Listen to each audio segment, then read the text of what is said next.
We'll get started. So I'm Alyssa. I own Amped Designs, and I usually say that I design bold, unforgettable, maybe stand out brands and websites for businesses that blend both strategy and style. And I'm really excited to talk with my three friends and fellow bold brand and web designers today. And the topic is, what does stand out branding and design really mean? And this conversation kind of came about because, every business wants to stand out, right? Like in some way. And that's how, as business owners, we differentiate from competitors or grab attention from customers or catch people's eye on a shelf or a sign. And we could probably argue that design is standing out just by nature, like having design is having a visual presence. But that said, we kind of felt like we were seeing the phrase stand out used so much lately from designers everywhere to market design services, which I guess is accurate. And I've used it myself and still do sometimes. But if we think about it, like the idea of standing out, if everybody is using that phrase, it's kind of ironic. It doesn't really stand out anymore. So it seems like this phrase has kind of become a buzzword. And so when it's so overused to that extent, it kind of loses its meaning a little bit. So it seemed like a good idea to sit down with some fellow designers and sort of hash out what this phrase really means and what is and maybe is not important when it comes to actually standing out for your business.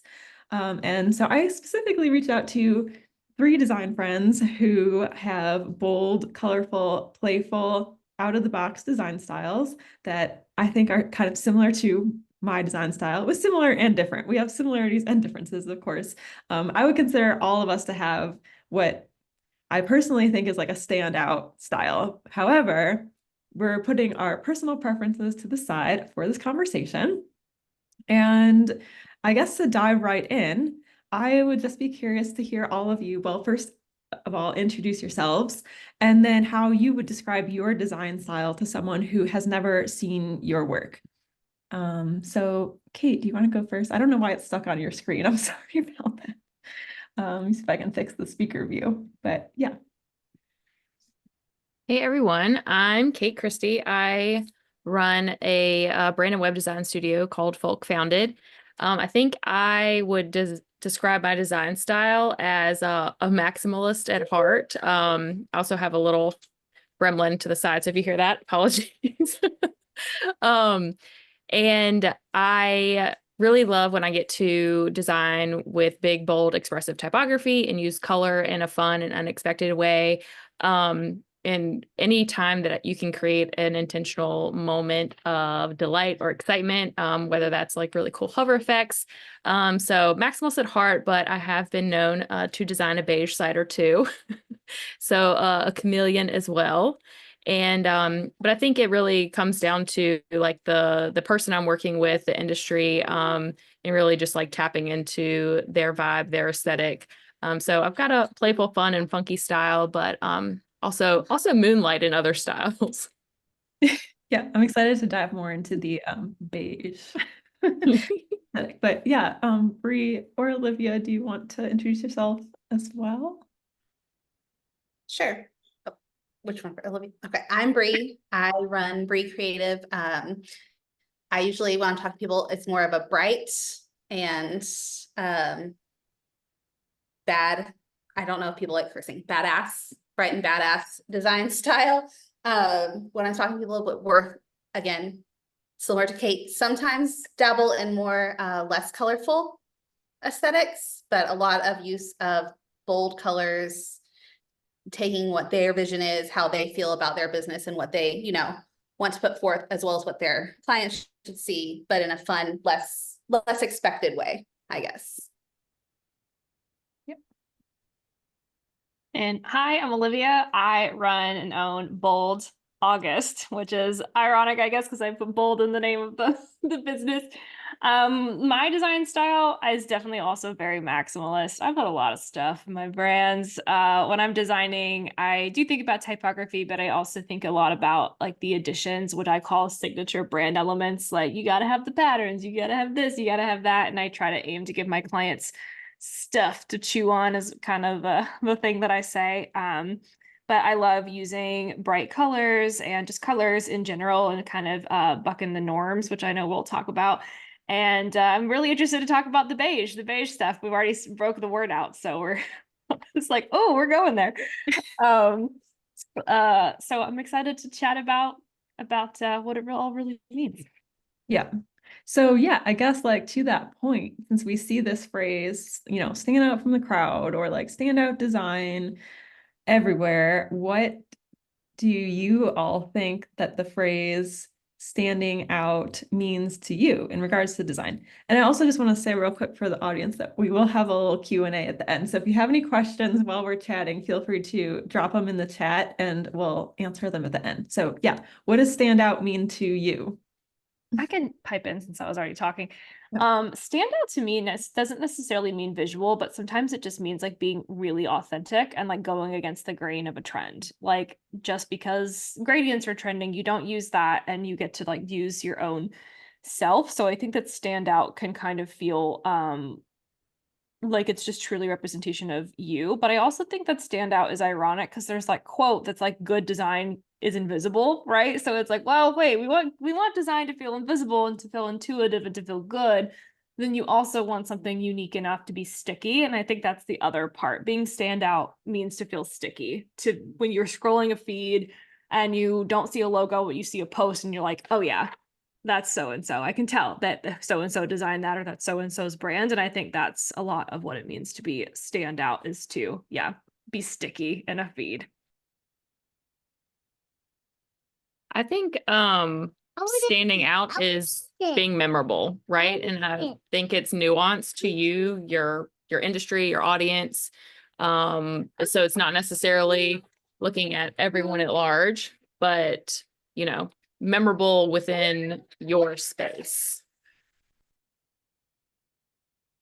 I would agree with that. I like how Olivia put it, that it's sticky in the feed, that like you don't have to follow, which again, the beige trends that we see. I know, Alyssa, you've talked about this a lot, especially seeing all the fine fonts and the gray, more beige neutral backgrounds, but like when you design with more bold colors, but not always going with the trends, like you said, on gradients, you find your own personal style of standing out, and to where it doesn't blend into everything else you're seeing. And like you said, when you look at somebody and you see it a lot and you see a post from them, even if it's not like doesn't have their name or business name on it, like, oh, this is who I associate that with. Of course, this is who did this, that sort of thing.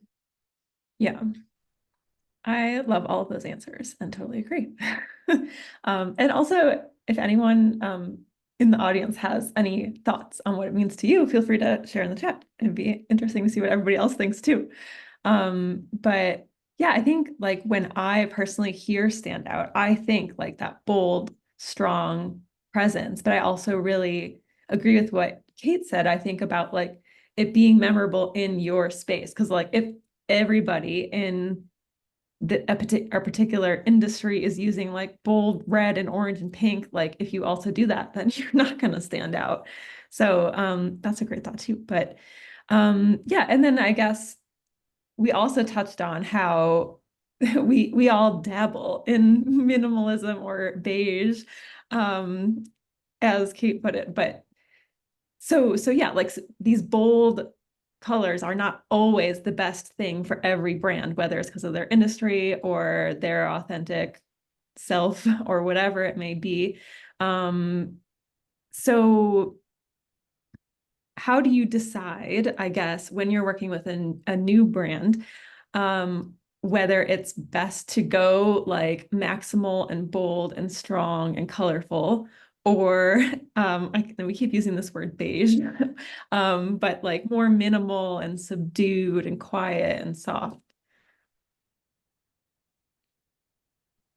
Anyone is Okay, I'm gonna jump in. I think it boils down to what makes sense, right? Like doing the research. And I think that, you know, standing out is relative, right? So going and doing that research and figuring out what's the right decision as it relates to your business, your audience, your authentic self. And then I also think there's like this maybe like industry standard safe zone, right? So they're like, whether we want to believe it or not, like we kind of have these parameters that we kind of want to stay in, but we want to like push those boundaries on a little bit. And so I think it's like finding that right balance of finding where we can push a little bit without like pushing ourselves out of that like safe zone where it's too far out there, it's too scary, like we've left that someone looks at that and it's like, oh man, like they're kind of like edgy, they're pushing it, or they're standing out to me, but you know, going a little bit too far is like, oh, this feels unsafe to me. So it's like finding that, like pushing it but without like pushing outside of it. I think, but like going and doing the research and making informed decisions, I think, is really what you look to. I guess that could be called strategy. I have a controversial take. I'm gonna go ahead and drop my unpopular opinion in here, but I actually have my clients do the vision board. Ooh, I know. Like I have them make the Pinterest board. I have them make the stuff. And to me, I describe it as like it's show and not tell. Like you can tell me all day long you love bright colors, but until I see you make the board and I see that it's all beige, I'm like, did you really mean bright colors or did you mean light beige? You know, so I always tell people like I'm more successful if I can visually see what you think by past, like what do you mean by pastel? What do you mean by neon, right? Because our definitions are very different. So when my clients do the mood board, I then have like a little chart, and Kate said it, but I say, okay, it's a combination of your business, your audience, and yourself, and the intersection is what a brand should be. And then I also tell clients, like, please make this the most authentic to you, because it's like wearing a sweater. Like you got to make sure that even if you went and bought this beautiful sweater, you went to Anthropologie and you're like, oh my God, I dropped $100 on the sweater and it's the most beautiful sweater I've ever seen, but I hate it. Like I don't grab it in my closet. I don't reach for it. If you build a brand that's not authentic to yourself and you don't actually like wearing it, you're not going to wear it. It's going to stay in the closet. You're not going to create graphics with it. So I think when I go to design something, I make sure it's a style that the client is actually going to use also. So I'm not going to force them into bold if they're actually a minimalist. I'm not going to force them into minimalism if they actually need to go crazy with colors. I will go with you there. I have mine also work on the Pinterest board, and we have it to where we collaborate together, because similar, if I'm asking them to describe it, some of them in their mind are like, oh, this is what I want. I want to approach it this way. But when visually you turn over, this is what I like and this is what I hate, it's the complete opposite of what you said. And so I think especially people sometimes have a hard time describing visually what they want to see. They don't know how to put it into words. So on top of like when we talk and we go through what their goals are, and then I have them visually work on it together on like a board that we collaborate on Pinterest to get a better idea of what they feel they're wanting to represent. And like you said, where that they'll feel confident then presenting to the world, because if they're not confident in their business and their brand, they're not going to want to explore it and make it grow even more. Yeah. I think that's like a good point. And also what Heather said in the chat about sometimes not knowing what they want, but knowing what they don't want. So it's really helpful to see like what a business envisions. And I've also had situations, so I don't require like my clients bring inspiration, but if they do have it, I want to see it because I want to know what they like you all said. And I've had a situation where a client described the vibe that they were going for and like how they wanted people to feel in their space. It was a yoga studio, and like they wanted like high energy and like workout and play and breaking a sweat. And then they had a mood board that was like super, super minimal and soft and like very calm, like calm yoga, like what you think of when you think of yoga, I think. And it was the polar opposite of like the mood they had described. So in that instance, it just opened up a conversation of like, this doesn't match what you said. Like, do you really want this? And we just like talked it through and came to a compromise. So yeah, I think it's really important to like listen to the client and understand what they like, but also that like Venn diagram that Olivia described, like them and their audience and their business. So yeah, those were great answers. We have a great question in the chat. I don't know if we can pivot to that or if you wanted to. Oh, sure. Which one? How do you start a project when the client says, I don't know what I want, but I know it when I'll see it? What is your answer, Olivia? I don't let them do that. I'm Yeah. like, I don't care. Like, no, like if they're paying thousands of dollars typically for a brand, like, yeah, I use that language. So I actually have like tons and tons of language. I've been doing this a long time. And so when I send over, I don't just say, hey, make a Pinterest board. No. I have a Google Doc that has a video of me making the Pinterest board, has a sample Pinterest board, has a PowerPoint presentation of how to make the Pinterest board. And then when I don't play. Like, I'm like, you're going to figure it out in one of these ways. And then on my kickoff call, I say, you're not telling me what you want for a logo. I'm seeing patterns. Like what I'm good at is seeing a pattern. So if you pin 100 pins that you like, even if you don't really know what you're looking for, I'm going to see a pattern. I'm going to go, oh, you didn't mean pastel. You meant like a more like non-saturated kind of color palette, like a terracotta type thing. Oh, you didn't mean this. And so I just gear the conversation toward that, and make sure that I have tons of materials for them to understand what they need to give. And then I also say like drawing from a blank slate is impossible. Like I'm not that kind of person. Like if I see a white canvas, I'm like running the other way. Like you got to give me something to chew on, so that we can start the tangible conversation. But I'd love to know what you guys do for that. Like I just know it when I see it,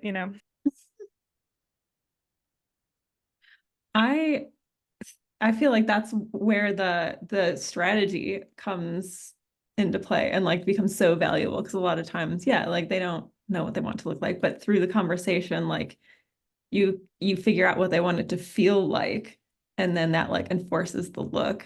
And as long as you're like always going back to that, then they're happy. Hopefully. Part of my initial discovery process to narrow down to like, what are they actually looking for in terms of translating their ideas into visuals is asking kind of like abstract questions that gets them a little out of their head. Like, like if your brand had a spokesperson, who would it be? If your brand was a party, like what would it be like? Like what would the music be? What would the time of day be? What food would be served? Who would be there? What would the dress be? Like asking questions like that, kind of like pulling them out of this, we're designing something they may have never worked with a designer before or are kind of just unsure about being in this design process with a designer. So like kind of pulling them out and like getting them out of their own way a little bit and like loosening up.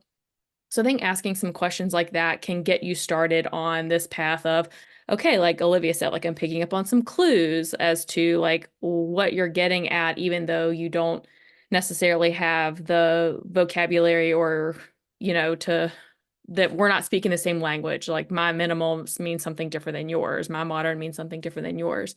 So asking some questions like that and having those conversations like in conjunction with the visuals, because communicating with visuals like is a sure way to be like, we're understanding each other because you're actually showing me what you mean, even if, the words that we're using are not the same. But yeah, and like Olivia too, I, get the clients to show me what they like what they don't like, and be a part of that visual inspiration part of the process too, because, like I think everyone said, if they don't love it, they're not going to be excited about it and probably might not grow their business if they're not excited and they're not jazzed about it.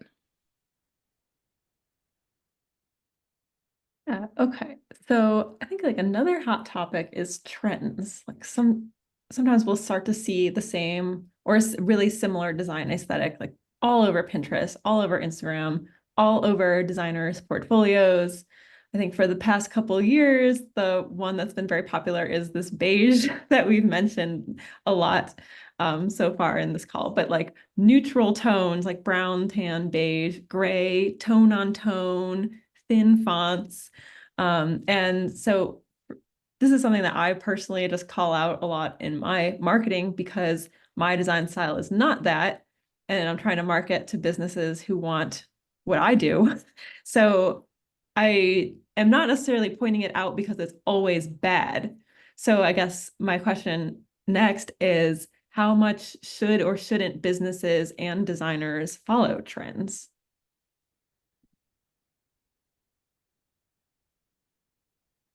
I have a thought about that.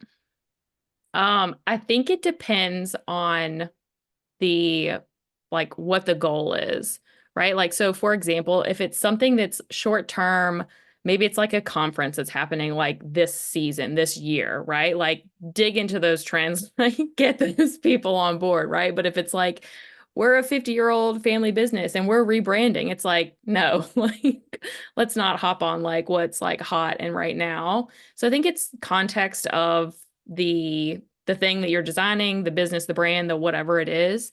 So I think there's ways that you can leverage it and they can be useful. But it's also like, you know, going back to that informed decision bit, like, is this a good idea or is this a bad idea? So kind of love-hate relationship with trends, which I think like everyone does, but I think they can be helpful and they can be harmful too.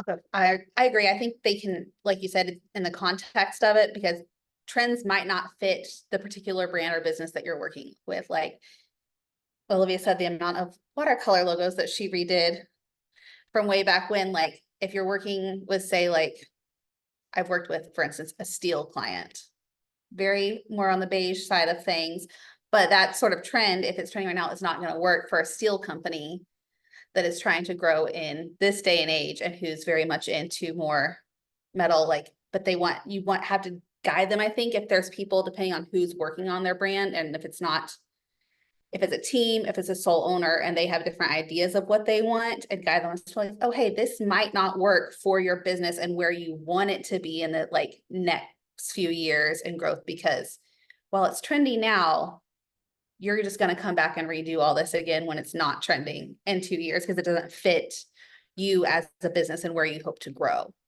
Like there's ways you can do it and implement it if it's short term, or even like taking some of it into some of their social graphics if they are insistent upon these things, but not encompassing their entire brand.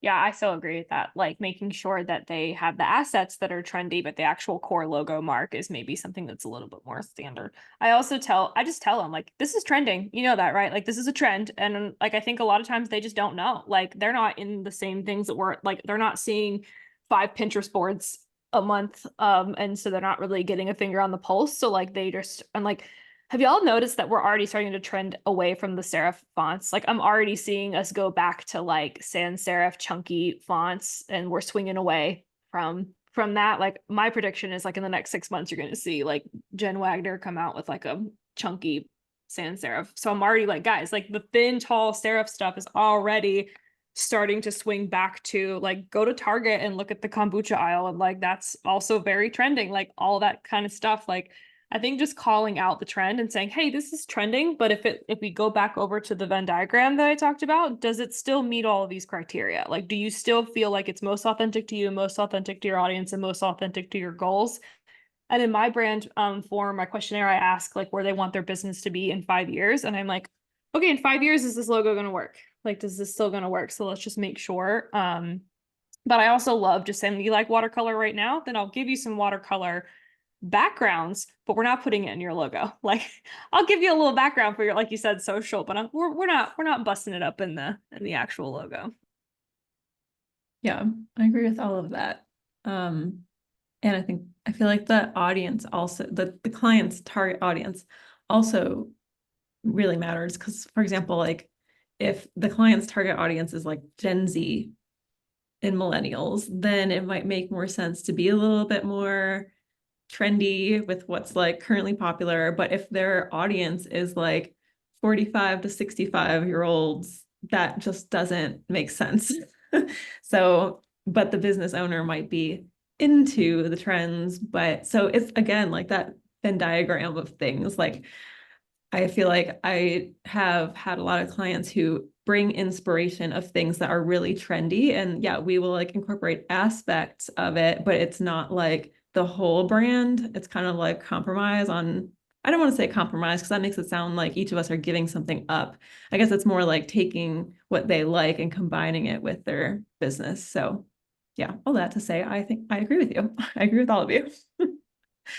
I think Um, something else, sorry, I got one more point on that is like based on what's happening inside of the industry, right? Like you think about like consumer goods and packaging and things like that, that life cycle in that industry moves very differently than service-based industries, right? And like, so there's this push to stay relevant, to stay front of mind, right? But you're also still trying to create this like foothold of like that memorability, that, you know, building that foundation and building on top of it rather than just keeping, you know, like moving every single time. So it's like finding that balance. And I love what you all said about, you know, like picking and choosing selective elements to like to keep it current or keep it trendy. But I think that's also something to consider when you're working with clients is, you know, what is happening in industry, like what actually happens over time, what's going to be a disservice to them or what's going to help them, you know, give them something that's scalable, that's, you know, we can build on and we can grow on. And I don't know, I think this is an aside, but I feel like if it was more commonplace to have like seasonality to brands, right? Where you could have this like like this evolution. But wish yeah. in one hand. Y'all remember I was anybody on the MySpace and like you coded your MySpace page to have like snow falling or something, or like you changed it for the holiday and Yeah. you're like, ooh, now my graphic is a pumpkin patch or something. Man, Yeah. bring that back. Yeah, I love that. I feel like, yeah, there's totally, that would be, I mean, okay. I feel like that's a really fun design challenge to think about how you could like adapt to your brand with, yeah, the seasons or changing of times.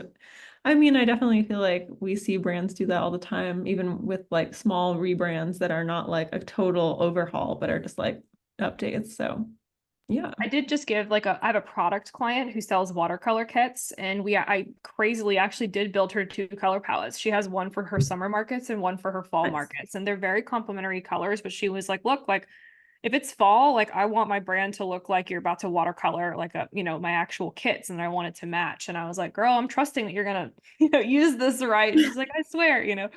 Like put your hand on the color book and tell me that you're going to use these correctly. That's So such a cool I idea. think for products, it works kind of well. Yeah. Okay. Do you all think that minimal, this kind of like beige, minimal, simple style that we're talking about, and standout can coexist? Kate's nodding. I mean, this Yeah. might be where we disagree. I don't know. Depends on how you use it.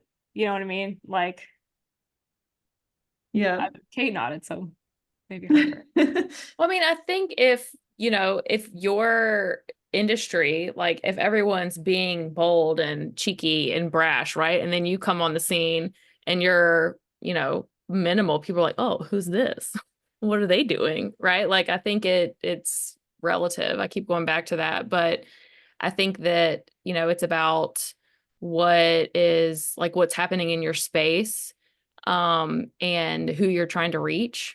Right. So it might stand out, it might not stand out, right? So it's just like checking your surroundings.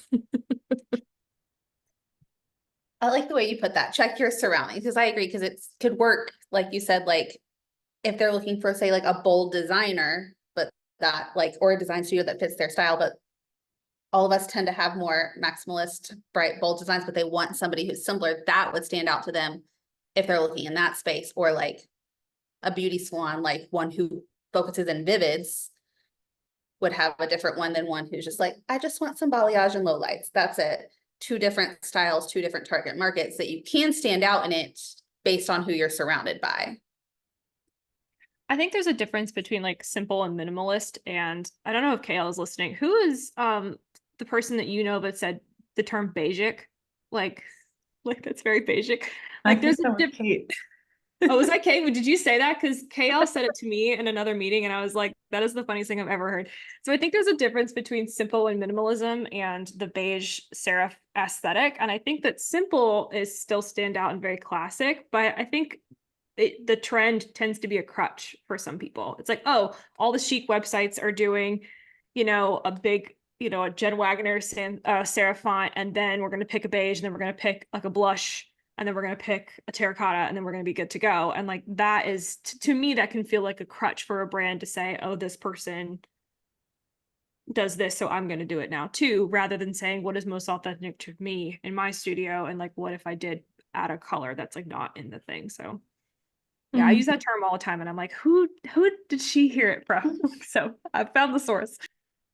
I think I was talking with Kate a while ago about like a project that I thought was maybe trending a little too much towards trends. And then Kate also mentioned the idea of Me Too brands, which like do exactly what you're talking about, Olivia. Like they see what everyone else is doing and they think like to be successful, they have to do that too. And I guess we could argue whether or not that's true. But yeah, I think I mean I agree with everything that all of you said, of course, as usual. Um I think another thought is like if a business is like really loving a style that's trending, like we'll just use our minimal beige style as an example. Like I don't think you have to like completely abandon that to stand out. Like this example that LG just shared, Laura Grace just shared. If you look it up, it's got like a really unique packaging design. So I feel like there's like ways to do unique things, but still have the aesthetic of the trend. Like for example, like it could be all beige and tone on tone, but then there's like a pop of neon purple or something. And like that is such a simple thing that would stand out from everybody else who looks like that, but it's still like within the family. So yeah, I think there's ways to like play, but still feel like if, still do the style that you love. I wanna go on the record saying that basic is not a dirty word. Like it's like I moonlight as a basic designer, okay? And I think that Stephanie actually made a point a while back in the chat about like having a kind of like a blank canvas almost for depending on the type of industry, like being like a wedding photographer, for example, right? Like you don't want your brand or brand elements competing with that specifically, right? Like maybe your photos are like top of the pyramid, right? Or like they're the showcase, right? And everything else is supporting that. So I think that it's, if you can wield it well, I'm on board. Yeah. Yeah. I feel like, yeah, I mean, I feel like we do a lot of like hating on the minimalist style, but I feel it's not like wrong for everybody. I feel like we've kind of discussed like it really depends on like audience and soul of the business and also like what you love. So I think there's ways to make anything work with the right designer, which is another topic that we'll get to. Okay, so I guess another thing to consider is like there's two types of designers. There's some who are like very much like I am the designer who was hired because I'm the expert and the client has to listen to me and trust that I know what's right. There are a lot of people I feel like who lead like that. And like sometimes there's nothing wrong with that. But then there's another like large group of designers who are very much like it's a collaboration and like the client should be happy and like I'm going to let go of everything that I think and just do what the client asks for. So how much do you all think that like the business owner's own personal preferences should come into play? And I guess like how much should the designer push on things? Who wants to start? I feel like the first couple of years I was a designer, I was the first one where I was like, what do you mean you want this? That's not right. That's not good design. What are you talking about? You're only gonna do this. And now that I'm in like year 10 of this, I'm like, what do you want? Glitter? Great. Done. We're done. Like I think it's also like I consider myself a teacher to clients as well, but it's ultimately like they pay me a lot of money, so it's ultimately what they want. But I will always tell them, look, if you want pink and purple glitter in your logo, here are the reasons why I wouldn't do that. Like here's an article, here's other ones. Like I will always illustrate, I will educate, and I will tell you up and down. And then they won't see it in my portfolio, but if it makes them happy and it meets their goals, and again, it's the sweater thing. Like I can give you an Anthropologie sweater, but if it's itchy and you hate it and you really just want to go get that like sweater you've had for a while, like it's a classic and you're always going to wear it, like you're going to wear what's more comfortable to you. So even if I try to push them, they're going to do what they want to do in the end. So I'd rather do it in a way that I approve of. It's like, okay, you want a script font, like fine, but let me find you a script font that I think is the most readable. Like you want glitter, fine, let me at least give you glitter that is like transparent and like works well and all that stuff. So I think maybe a little bit of both, but interested to hear what you guys say. I would say I was probably the opposite in the beginning when I was first starting out, that I was like, oh, this is what you want?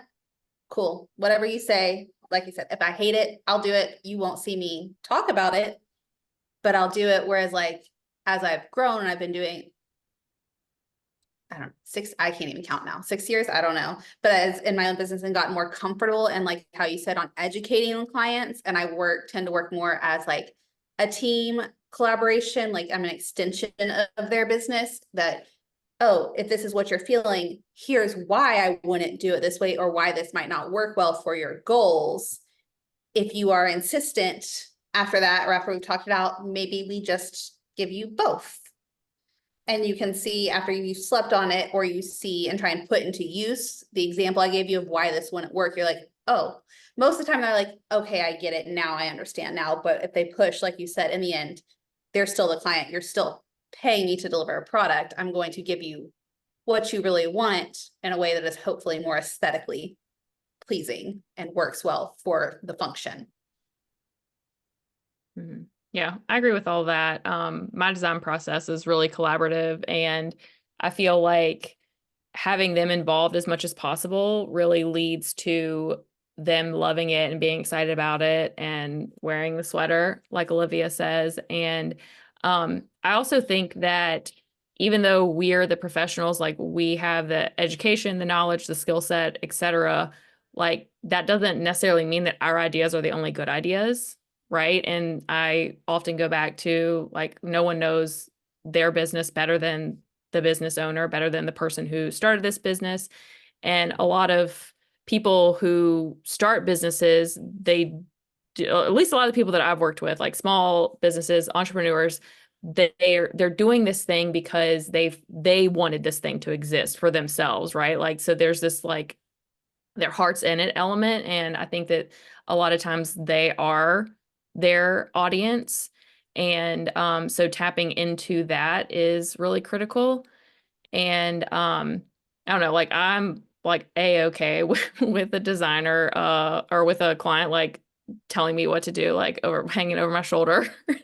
And I'm like, let's see what it looks like. Like, does it work? If it doesn't work, I'm going to tell you, like Olivia was saying. And also I think that like letting them take ownership of it, and also having conversations and like kind of drilling down into it. Like our friend Becca, who's also a web designer, always like whenever we're bringing something up, she's like, okay, why?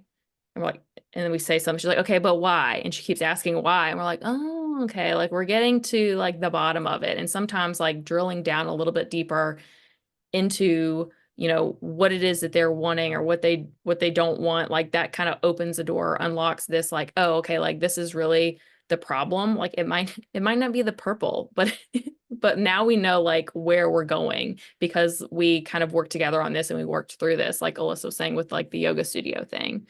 So I think involving them and their personal preferences is really important, but also, you know, if you have to pump the brakes and be like, okay, like let's think about this, like let's make a good decision here. That's also our job as a designer to educate and to lead and to shepherd.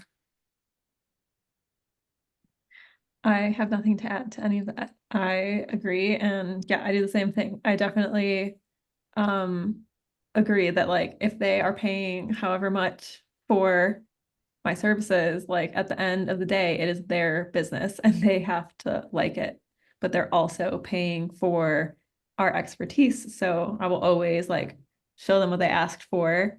And like you all said, like explain why I would or would not recommend something. And then after that, it's their decision. And I've done all I can at that point to educate. It's up to them. So yeah. Okay, so I guess I feel like we have talked about this next question a bit already, but to kind of like conclude, wrap it into a bow, what should a business owner be thinking about when they are looking to hire a designer to help them, quote unquote, stand out? I can answer. I think that working style is important, and I think that this is something that's overlooked sometimes when working with a designer. Like, do you all work well together? Like, are you down to clown with their process? Like, are you able to participate in the way? Like, is it a good experience for both of you? That, and then also, like, if you are looking for a very specific style, find a designer that does that specific style well, rather than trying to make, you know, something happen with someone who's like, oh, well, you know, like I know this person or whatever, like let's try to make it work. It's like reach out to those people who have that style down, like if it's very specific. But also working style, I think, is something that's really important. And like asking those questions too, like what's it like to work with you? Like what's this actually going to be? I know what I'm going to get at the end of it, but like what's the experience going to be like too?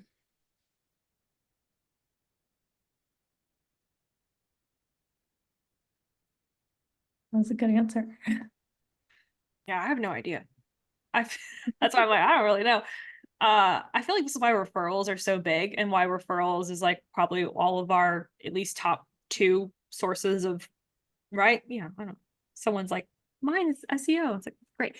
In the top two, because people can ask, like, how was it like working with this person? Do you feel like your brand represents you? Like, so, you know, I guess the social proof for like having people do things. Who is that? It's Sarah Moon, who has somebody interview her clients. Like, she has like someone go interview them, and like she writes a case study with the actual interview, which is like hardcore but awesome. So like you're not just getting a testimonial, you're getting like an entire like set. But it's probably a question that we should all think about, because like I don't actually know why people hire me. I'm like, great, you're here, let's do it. Like I probably should look into that just like a little bit more. Well, I think that makes a lot of sense, what you said about referrals, and it kind of matches what Kate said about like if you work well together, because people are referring you because you worked well with them, and hopefully they're referring you to other people who are like them that you would also work well with. That makes sense. Bre, did you have any thoughts on it? Yeah, I would say I agree. Referrals are probably one of the top two ways I get clients as well, and it's people that have worked with me before. Sometimes even repeat ones are people they know, but like I like what Kate said, like take more time. I didn't think about it until you mentioned it, like, but it is entering a relationship. So making sure you like the process. When I'm talking to potential clients, we have like a face-to-face like this, you know, virtually face-to-face, because I feel like you get a lot more out of speaking to someone like that, and you can learn more about what they're looking for and possibly hoping to work with you. And I can explain my processes more in depth, because I think while they should feel comfortable working with me, like I want to know that they are also the kind of client I would feel comfortable working with. And I think you can get a feel for that sometimes if it's someone who's going to be like not a right fit for this partnership. And I think that can go both ways, that someone comes and they're like, oh, you're exactly what I want. And the times that I haven't done this, a sort of call, or just taken it based off, you know, communication other ways, it does not always go how they picture or how I imagine it can be successful, because lots gets lots in translation, basically. Yeah, I agree. Yeah, I think, I mean, as usual, I agree with all of you. I feel like another thing to just be like maybe starting to think about would be like just noticing like what others in your industry are doing, or especially locally, like local, for lack of a better word, competitors, others who are doing the same thing. And like, if everybody is using the same yellow, like just be thinking about when you work with your designer, are they using that for a reason? Like, do you need to have that yellow? Or like, do you want to do something different? And just kind of like noticing what everyone's doing, noticing the trends. And then, yeah, I agree. Like looking for someone who has a style that you like or the style that you're looking for. If neither of those things are happening, then like don't work with that person. Yeah. So yeah, I guess does anyone in the chat have any questions? We could do a little Q&A. If not, I've got one more question I could ask, but let's see if there's anything anyone else is wondering. There's so many good comments. I'm gonna have to go back through and read the chat again after I was kind of skimming through as we were talking. Okay. Shayna asked, your favorite project that still feels stand out to you? That's such a great question.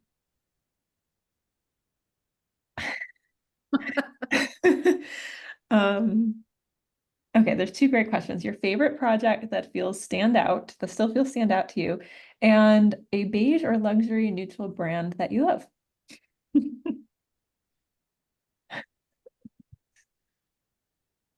I think my favorite standout project that I've done has been the Conference website, Good Types annual virtual conference, but not because it's crazy colorful, because the website scrolls in an unexpected way.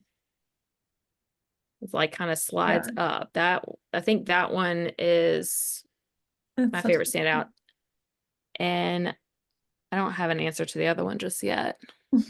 Circle through. I'm gonna shout out to the Mushaboom twins in here because I think their websites really stand out. I feel like I have a really bold standout style, but it's also really standard, like standards stand out. Like I don't typically do a lot of like crazy effects or stuff. Like you're gonna see some colors but like, I'm gonna have a normal navigation like typically. So sometimes things stress me out. Like if I'm on a website, like this conference is cool, but it's also kind of giving me a little bit of claustrophobia. Like I'm like, wait, can I expand it? Like, can I push it up a little bit? Like keep those thoughts to yourself, Olivia. No, I'm kidding.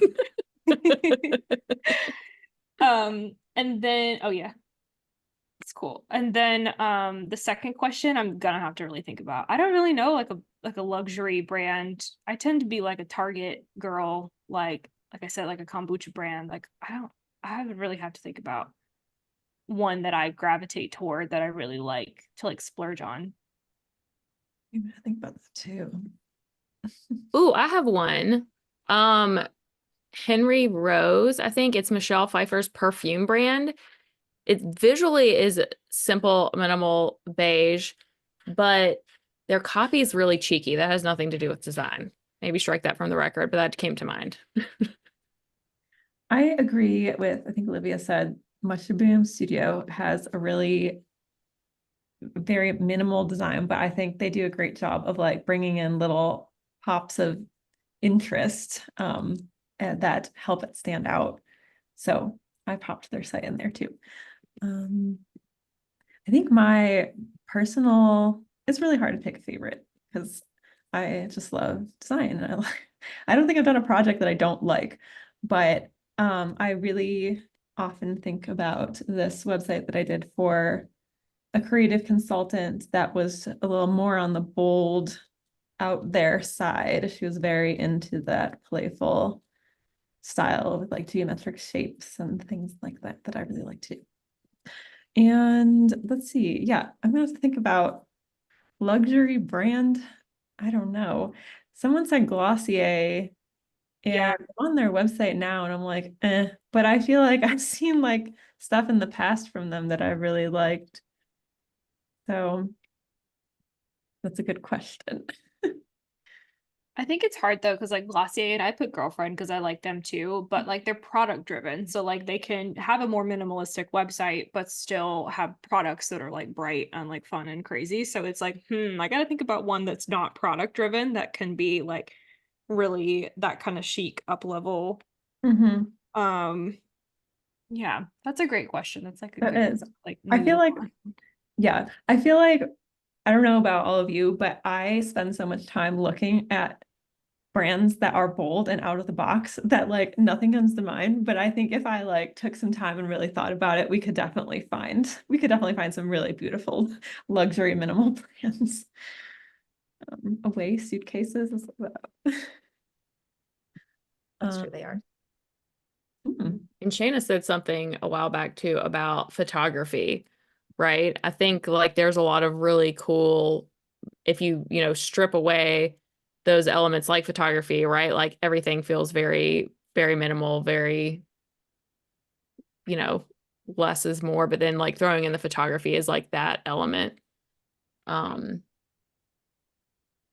it kicks it up a notch. Yeah. Yeah, I love this one that Shayna shared too. Okay, so many good examples. Oh, I love the cursor as a little lightning bolt. Um, okay. Yeah, if anyone has any other questions, feel free to pop them in the chat. Maybe in the meantime, we could share some questions that business owners could ask their designers to know that they're going to hire someone who's going to have standing out in mind.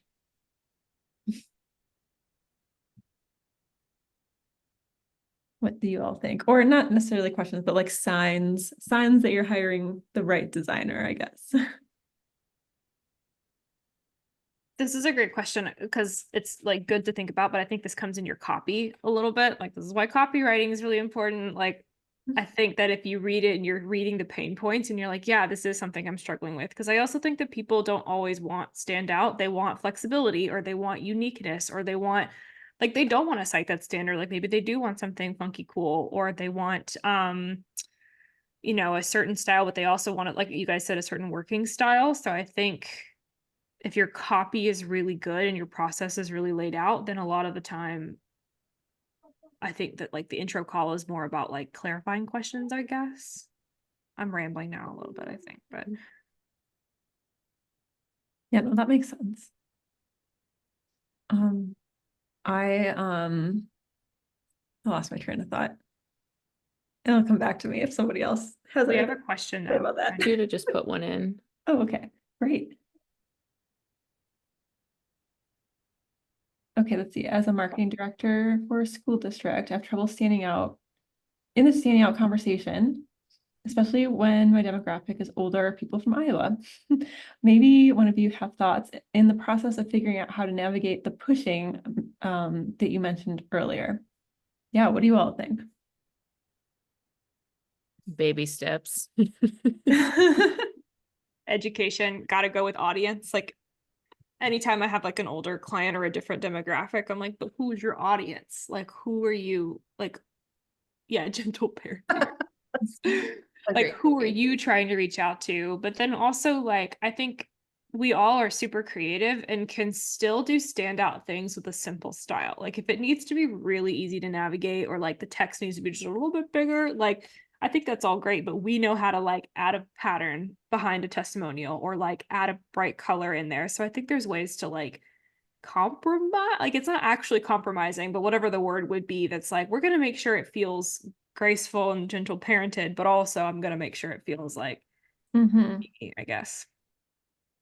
Yeah, Something else that, oh, no, go ahead. yeah, I would say something else that I think about is when it comes to design, a lot of times like people are hiring a designer to do like a brand and web design project, right? It's a big ticket item, it's a big deal. Like, so then people have like big emotions around it. Like, this has got to be perfect. It's like, this is it. Like, this is the website I'm taking home to show my mom kind of feelings, right? But I think that like reminding yourself that this is all an experiment, like everything's an evolution. A website's a living and breathing thing. A brand is a living and breathing thing. And just like opening that door to like, hey, let's try something, or like, hey, let's play with something and see if it works. Like, let's see if this resonates. And like, you know, trying a little bit, like dipping your toes in or like pushing people a little bit and trying it out and like having that openness and willingness to just like test the waters on some ideas and I don't not take it too seriously a little bit. So I don't know if there's any way, Judah, that you can like be like, hey, like I have this idea, like let's try and see if it works. If it doesn't, like no big deal. But if it does, like, let's explore how we can push a little more or stand out a little more from what everyone else is doing. So Yeah, those are great answers. I also think like if there's any opportunity to see like data about who their stuff is reaching or who they're targeting, sometimes that can be helpful just to like help them be open to play, to be like, well, your target audience is, 17-year-olds, not 80-year-olds. So yeah. And also, Olivia, like, question. Oh, sorry. I would say also like tapping in and asking questions, like Yeah. polling, like, poll the audience, like, Yeah. mentality, right? Like, be like, let's ask, let's get curious about it and see what happens. Yeah. Olivia asked a question. So maybe we can answer this last one and then do our little goodbyes. Olivia asked, how do you, or do you at all, try to make sure your websites don't all look like you did them? I guess you like, so LG just said, isn't it good to have an identifiable style? But this is because somebody in one of the Facebook groups we're in said, man, I can always tell when Olivia did a site. And I was like, that sounds like you did it in a negative way. Like that sounds like Oh, a bad no. thing. But I guess it's not. But also, like, I do find myself using the same tricks. I do find myself like, okay, I always do like a light beige color and then like my primary color palette and then a dark color. And then I always do this and I always do that. So is that a bad thing or a good thing? Or does anybody try to get around it? No, y'all are. This is my own, I'm like having a therapy session right now during this. I think that's okay. I mean, they're not all like carbon copies of one another. I feel like there are a handful of features that I tend to use a lot as well. And I'm just like, I'm just going to take this as my like, I don't know, call it my signature style or whatever, my signature web design feature. Because like we're bringing so much branding into the overall design that I think, and okay, I have another, this is like a whole nother topic, but I also think that like when it comes to websites, they really like have to be usable and there's only so much you can do within like the structure of a user-friendly website before it starts to become like no one even knows where to click and stuff like that. So I think it's good that like websites look standard for the most part, and then just like extra design flourishes are just like icing on the cake. Yeah, what do you all think? I don't think it's a bad thing. I think people coming to you, seeking you out for a specific style can be a good thing. Or if you don't want to work in that style, then that becomes a bad thing. But no, I don't think you should have any negative feels about it. Yeah. All right. Do any of you have any last minute thoughts before we wrap up? Okay, well, thanks to everyone in the audience for coming and for sharing your thoughts in the chat. This was great. I loved chatting with all of you. Thank you so much for being here. You all had such great points and I had a really fun time. So I'll share in the chat where you can find all of us if you'd like to keep in touch. And oops, it didn't put an extra line break between our names, but you can work it out. Yeah, we'd love to keep in touch with you. And I host webinars every other month for designers and business owners, alternating. And if you are interested in keeping up to date with those, I post them on my event page on my website, so you can find the next one there. But yeah, thanks again. Hope everyone has a good rest of your week and hope to see you on the interwebs.